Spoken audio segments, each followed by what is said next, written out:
कि रोहिंग्याओं पर बड़े पैमाने पर क्रैकडाउन शुरू हो गया है और मरकज की हरी झंडी मिलने के बाद कल पूरे दिन परेड कराई गई रोहिंग्याओं की और उनके कागजात की छानबीन की गई और छानबीन के बाद क्या कुछ हुआ है तफसील के साथ आपको खबर बताएंगे आसिफ।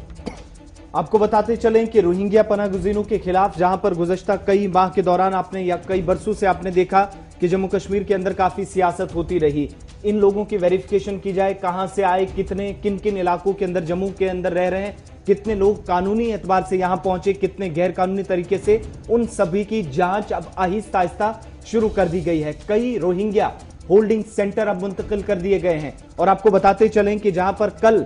मौलाना आजाद स्टेडियम जम्मू के अंदर दस्तावेजात की जांच पड़ताल शुरू हुई थी, इन सब के बीच में जहां पर तकरीबन 3 वर्षों से देखा जा रहा था कि इस तरह की कार्रवाई अंजाम दी जा रही थी, लेकिन कल जहां पर सबसे पहले इस तरह के सन 2017 में आपको याद होगा कि जम्मू कश्मीर में जहां पर बीजेपी और पीडीपी की सरकार जब थी तो उस वक्त सरकार की तरफ से कुछ आदादोशुमार दिए गए थे कि 5700 के करीब रोहिंग्या मुसलमान जो इस वक्त जम्मू के मुख्तलिफ इलाकों के अंदर रह रहे हैं और इनके खिलाफ उसके बाद एहतजाज भी हुए, कार्रवाई का मुतालबा भी किया जा रहा था। लेकिन जो सबसे बड़ी और अहम खबर है, जो अपडेट है, कल हमने आपको बताया था कि इन सभी लोगों की जांच पड़ताल, जो कागजात थे, दस्तावेजात थे कि जम्मू ये लोग कैसे पहुंचे, बहुत सारे लोगों की जांच हो रही थी। उसके बाद शाम होते होते एक बड़ी तादाद में 150 से 200 लोगों के बीच इतनी तादाद रोहिंग्या मुसलमानों की बताई जाती है जिन्हें होल्डिंग सेंटर्स मुंतकिल कर दिया गया पुलिस की मदद से, सिविल इंतजामिया की मदद से। और जो होल्डिंग सेंटर हीरानगर के अंदर बनाया गया है वहां पर इन सभी लोगों को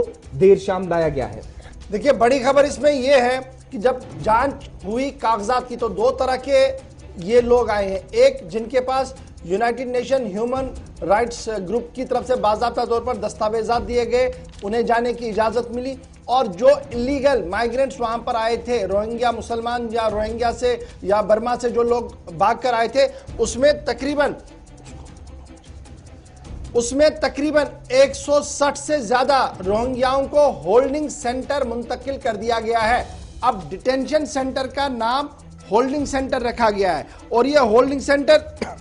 कहां पर है? यह हीरानगर सब जेल जो है उसे होल्डिंग सेंटर बनाया गया है और हीरानगर सब जेल के अंदर जो कैदी थे उन्हें पहले ही वहां से मुंतकिल कर दिया गया था और कल 160 से ज्यादा रोहिंग्या रिफ्यूजीज को जो है होल्डिंग सेंटर मुंतकिल कर दिया गया है। और एक इदाद शुमार के मुताबिक जम्मू के अंदर 6000 के करीब लोग जो हैं वो इस वक्त रह रहे हैं और कुछ लोग अब आबादियों में मुंतकिल हो गए हैं जिनकी पहचान अभी तक नहीं हो पाई है। लेकिन जिन जिन को कल बुलाया गया था बाज़ाब्ता तौर पर पुलिस की तरफ से, उनमें वेरिफिकेशन करने के बाद, तमाम तर जरूरी लवाजमा देखने के बाद होल्डिंग सेंटर मुंतकिल कर दिया गया है। अब ये डिटेंशन सेंटर या होल्डिंग सेंटर की बात जो है, यहां पर होम डिपार्टमेंट की नोटिफिकेशन को जब आप देखेंगे तो उनका मानना है कि अंडर सेक्शन 3(2) फॉरेन एक्ट के हिसाब से यह पूरी कार्रवाई जो है वो की गई है। और अब जब यह कार्रवाई की गई है, इसके बाद मजीद कार्रवाई आगे बढ़ाई जाएगी मरकज के साथ। ये मामला जो है वो मजीद आगे बढ़ेगा।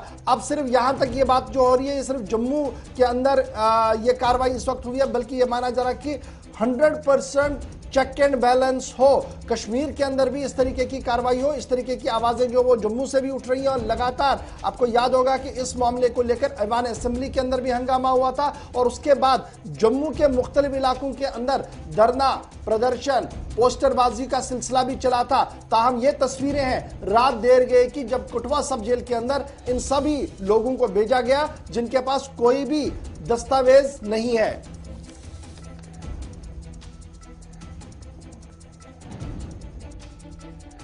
साथ अनिल हमारे नुमाइंदे इस वक्त ज्वाइन किए हुए हैं जिन्होंने सबसे पहले इस खबर को जम्मू से कल दिन में ही ब्रेक किया था। अनिल, अब और क्या कुछ खबर आपके पास है? होल्डिंग सेंटर में तकरीबन 160 से ज्यादा लोगों को कल रात देर के भेजा गया है। क्या आज भी ये प्रोसेस चलेगा? क्या कुछ आपको पुलिस के मुख्तलिफ सोर्सेज से खबर सामने मिली है? जी गौर जी, सोर्सेज के हवाले से जो खबर निकलकर, सूत्रों के हवाले से जो खबर निकलकर साझा जरूर हो रही है। लगातार जो है सुबह से ही, अगर हम बात करें, कल सुबह से ही कवायद शुरू हो चुकी थी। इनको मौलाना आजाद स्टेडियम में बुलाया गया था। उसी के बाद जो है बीती शाम होते होते जो है 150 से 200 रोहिंग्या जो आइडेंटिफाई हुए हैं, जिनके पास कोई भी ऐसा दस्तावेज नहीं था, उनको हीरानगर के जो सब डिटेन सेंटर है वहां पर ले जाया गया है और पूछताछ की जा रही है कि कितने देर से ये लोग यहाँ पर रह रहे थे। मगर अगर सूत्रों के हवाले से ये भी खबर आज सुबह भी कुछ रोहिंग्या को मौलाना आजाद स्टेडियम में बुलाया गया है, उनकी भी जांच की जा रही है। लगातार अगर हम बात करें तो 7,000 से रोहिंग्या बताए जा रहे हैं, मगर कवायद ये भी बताई जा रही है कि 7,000 से ज्यादा भी रोहिंग्या हो सकते हैं। और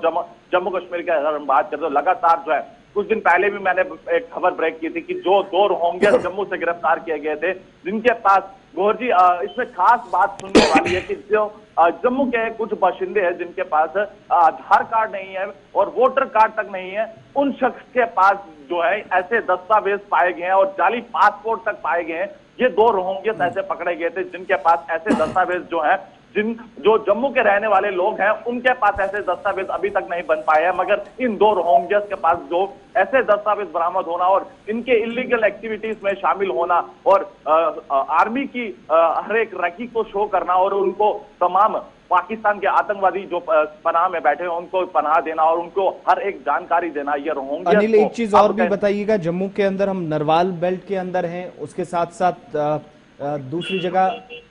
आप देखेंगे तो 4 ऐसी अलग अलग जगहों पर हैं जहां पर रोहिंग्याज इस वक्त भी रह रहे हैं। एक तो केनाल रोड के आसपास, नरवाल बठिंडी के बेल्ट में, और उसके साथ मेरान साहिब और सांबा के कुछ एरियाज के अंदर। तो क्या किसी पर्टिकुलर एरिया से ये लोग एक ही जगह से आए या फिर सभी जगहों पे ये जांच शुरू की गई है?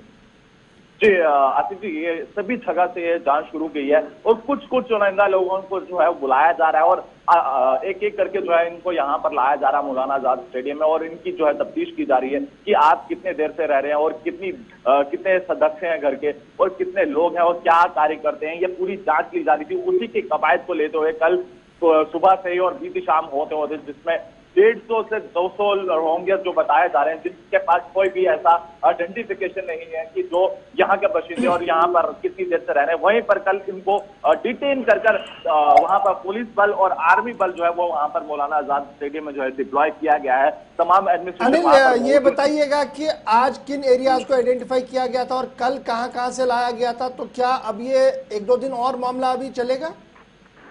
जी गौर जी, इसमें यह बताया जा रहा था कि कल बहुकोट के कुछ जो नरवाल इलाका है वहां से कुछ लोगों को बुलाया गया है और बड़ी ब्राह्मणा की कोई तेली बस्ती है वहां से भी रोहिंग्या को बुलाया गया है जिनकी तफ्तीश की जा रही थी। वहीं पर आज जम्मू के अंदर जो है सूत्रों के हवाले से खबर निकलकर साझा जरूर हो रही है कि सुबह अभी कुछ रोहिंग्या को मौलाना आजाद स्टेडियम में बुलाया गया है और आज भी लगता है कि कवायद शुरू रहेगी और इन रोहिंग्या के जो है आइडेंटिफिकेशन जो है वो जारी रहेगी और क्या कुछ निकलकर साझा होगा वो भी तमाम जानकारी आप तक पहुंचाने की कोशिश की जाएगी। बहुत बहुत शुक्रिया अनिल हमारे साथ ज्वाइन करने के लिए। फिलहाल बड़ी खबर यह है कि रोहिंग्याओं के खिलाफ क्रैकडाउन जो है वो शुरू हो गया है और उन्हें डिपोर्ट